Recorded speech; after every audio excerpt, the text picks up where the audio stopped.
Vous avez besoin d'aide, messieurs, dames? Une commande? Thomas a ouvert son magasin en 2016 au cœur de Grenoble. 700 mètres carrés de surface et un label, l'enseigne King Jouet, née à Voiron en 1875, forte aujourd'hui de 250 magasins en France, dont 4 dans l'agglo.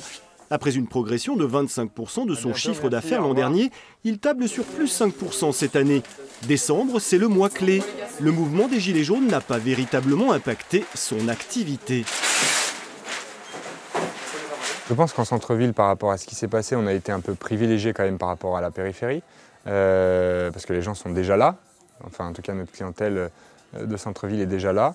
Par contre, c'est vrai qu'ils n'étaient pas dans une dynamique très festive, et je pense qu'on a eu un travail important à faire sur l'accueil des gens, ce qu'on essaye de faire tout au long de l'année, mais encore plus marqué sur cette fin d'année. Pas de baisse de chiffre d'affaires non plus pour Jeux du Monde. Véritable caverne d'Ali Baba, ce magasin spécialisé dans les jeux de société enregistre 30% de son chiffre en décembre. Pour Daphné et Thomas, descendus du Vercors pour faire leurs achats de Noël, le conseil des vendeurs et la taille humaine de la boutique sont un vrai plus. Merci beaucoup. Je préfère venir en ville. Les centres commerciaux, je trouve ça horrible. C'est pas très sympa.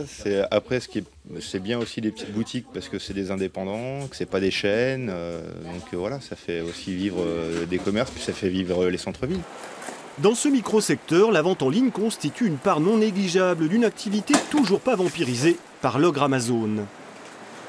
On a la chance de travailler avec des distributeurs qui nous respectent beaucoup et qui du coup ne cassent pas les prix sur Amazon, puisque même ils revendent les jeux sur Amazon plus cher que ce qu'ils ne vendent à nous. Le jeu, on le trouve aussi dans des boutiques éphémères. Installées depuis le 26 novembre dans son petit chalet, Yannick vend des puzzles 3D en bois.